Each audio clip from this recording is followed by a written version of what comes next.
Good morning. आज हम लोग पॉलिटिकल साइंस क्लास 12th में चैप्टर 3 अमेरिकन हेगेमनी कंटिन्यू रखेंगे इस अध्याय को और इसका थर्ड पार्ट का अवलोकन करेंगे। और आज हम पूरा प्रयास करेंगे कि इस अध्याय इस चैप्टर को समाप्त कर दिया जाए। तो अमेरिकन हेगेमनी के दो प्रकरण हम लोग भली भांति जान चुके हैं। आज हम थर्ड प्रकरण लेकर के आए हैं और जो अमेरिकन हेगेमनी है उसके सामने कौन कौन से चैलेंजेस हैं। तो देखो, सीधी सी बात है, जो आउटर चैलेंजेस होते हैं उनका सामना करना आसान होता है। जो इंटरनल चैलेंजेस होते हैं, अंदर जो चैलेंजेस होते हैं, अंदर जो चुनौतियां सामने आती हैं, उनका सामना करना थोड़ा मुश्किल हो जाता है। यही अमेरिकन हेगेमनी का से भी इसका संबंध है। तो अमेरिका के अंदर ही अमेरिकन हेगेमनी को चैलेंजेस मिल रहे हैं। कैसे मिल रहे हैं अमेरिका के अंदर? देखो, अमेरिका के अंदर भी एक साफ सुथरी डेमोक्रेसी व्यवस्था है, लोकतांत्रिक व्यवस्था है। वहाँ पर भी जो है कार्यपालिका जो है, एजुकेटिव जो है, वो सैन्य शक्ति पर नियंत्रण करने का प्रयास करती है। तो वहाँ पर आपस में संतुलन बनाना बहुत जरूरी हो जाता है। वर्तमान में अमेरिका में नस्लवाद भी काफ़ी जोर शोर से चल रहा है। दूसरी चीज, अमेरिका का जो सब कुछ निर्भर करता था, जो नाटो है, नॉर्थ अटलांटिक ट्रीटी ऑर्गेनाइजेशन, उससे भी संबंध में उथल पुथल हो रहा है। देखिए, वर्तमान में बिल्कुल लेटेस्ट न्यूज है, कल की ही घटना है। आज अखबारों में भी वो साया हुआ है, आर्टिकल आया है। उसमें बताया जा रहा है कि अमेरिका जो है ईरान पर नए प्रतिबंध लगाना चाहता है और उनको आगे बढ़ाना चाहता है। तो इसके लिए यूएनएससी में, अर्थात संयुक्त राष्ट्र संघ सुरक्षा परिषद में जो 15 सदस्य होते हैं, 5 स्थायी सदस्य होते हैं और 10 अस्थायी सदस्य होते हैं, उनमें से 13 मेंबर जो हैं आज अमेरिका के खिलाफ हो रहे हैं। वो इस में नहीं है कि अब आगे ईरान पर प्रतिबंध बढ़ाए जाएं या लगाए जाएं।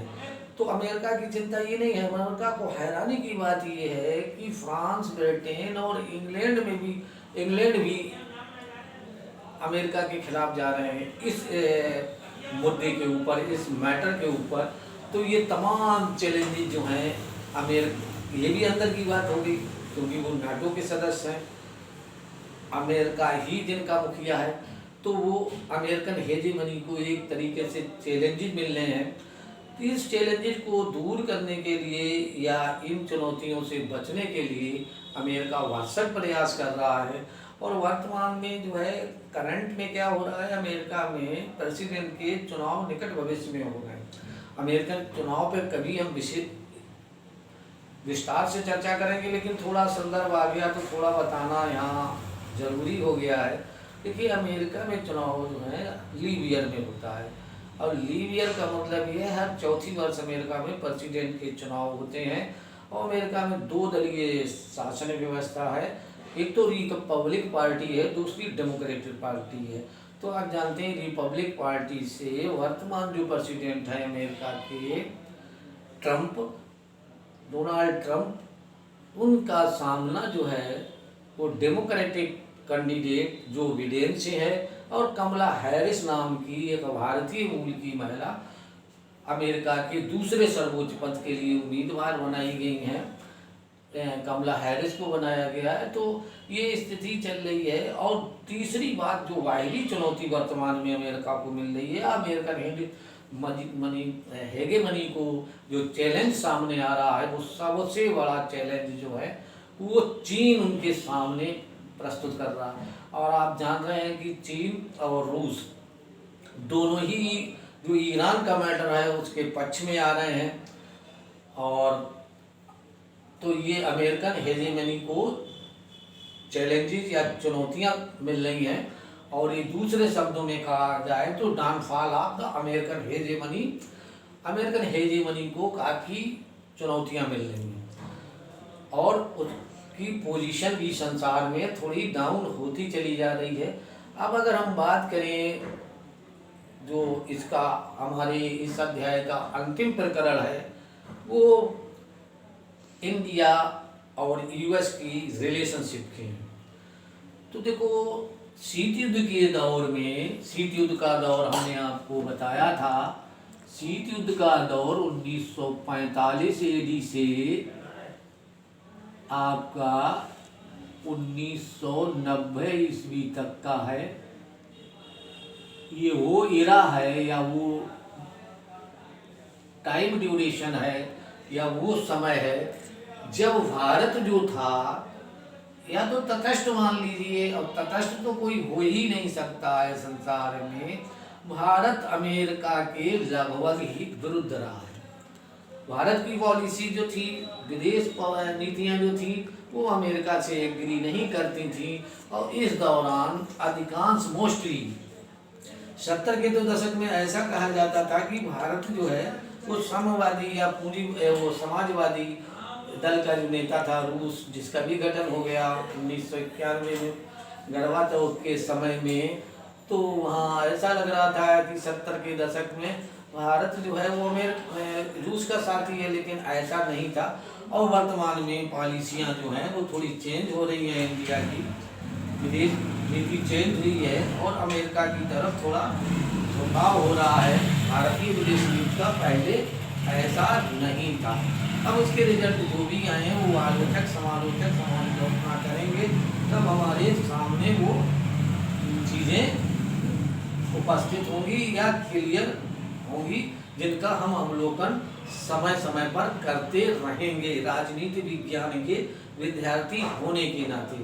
तो देखो भाई, अमेरिकन हेजेमनी के समय में जब समाप्त होती, वो दो ध्रुवीयता का अंत होता है, रूस का फॉल डाउन होता है, यूएसएसआर गिरता है, तब उसी समय जो है 91 में भारत में उदारीकरण का दौर आया था।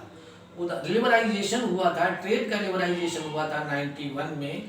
और लिबरलाइजेशन जब हम कभी अर्थशास्त्र का अध्ययन करेंगे, या आप लोगों में से जिन्होंने भी अर्थशास्त्र पढ़ा होगा, 12th में पढ़ रहे होंगे, तो वो लिबरलाइजेशन आप ट्रेड के बारे में जानते होंगे। उस समय नरसिम्हा राव भारत के प्राइम मिनिस्टर थे।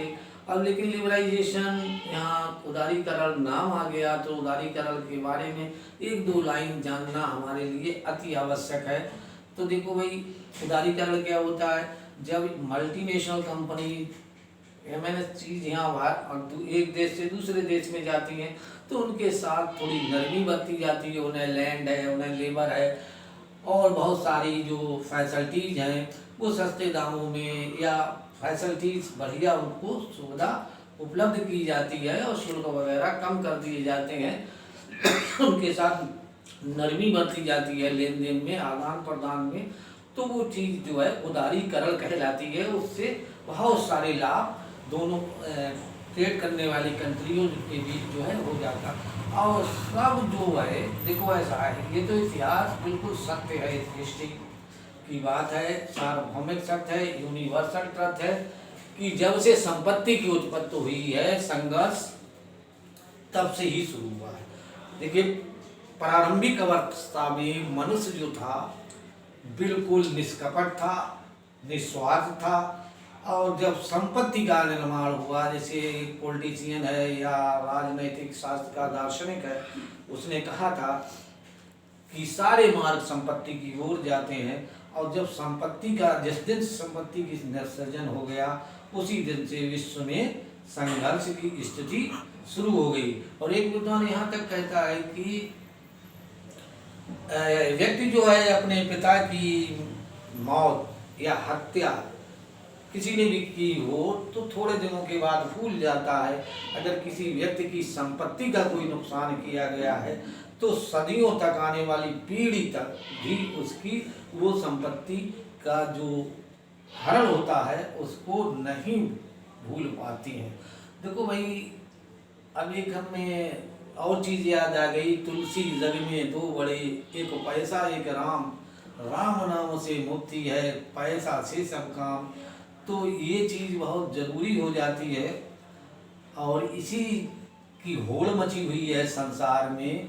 और हर अब वर्ल्ड टेक्नोलॉजी में आगे बढ़ेंगे, आप विज्ञान टेक्नोलॉजी में आगे, साइंस एंड टेक्नोलॉजी में आगे बढ़ेंगे, आप जो भी काम करेंगे उसमें अर्थ की आवश्यकता होती है। और अमेरिका ने देखा होगा second world war, first world war से ही अगर आप ले लें, जब 1929 में मंदीकरण का दौर आया था संसार में, अब कोरोना काल में भी आ रहा है, तो देखिए मतलब ध्रुव बदलता जा रहा है। कोरोना काल में भी आर्थिक स्थितियाँ जब कमज़ोर हो रही हैं तो विश्व मानचित्र का धरातल पे जो पोल हैं या जो कंट्रियाँ हैं या जो देश हैं उनका ढांचा बदलता चला जा रहा है। और अमेरिकन हेजेमनी को इंटरनेशनल ट्रेड वार में बहुत बड़ी कठिनाई हो रही है। और उनमें जो है आपका एशिया का जो देश है चाइना, एक बहुत बड़ी चुनौती अमेरिका के सामने पेश कर रहा है। और यूएस और भारत के जो रिलेशन है उनके बारे में कोल्ड वार में भी चर्चा हुई है। और आगे जो अध्याय आ रहे हैं उनमें भी भारत के पड़ोसी देशों से लेकर के भारत के विश्व में जो कंट्रीज हैं, जो भी वर्तमान में ग्रुप हैं, समूह हैं, उन पर चर्चा हम लोग करते रहेंगे। धन्यवाद, आज के लिए बस इतना ही। और ये जो है अध्याय लगभग संक्षेप में समाप्त हो गया है और इसके डिटेल्स में नोट्स आपके पास पहले से ही पहुंच गए हैं। आप घर पर अध्ययन करते रहिए। Thank you.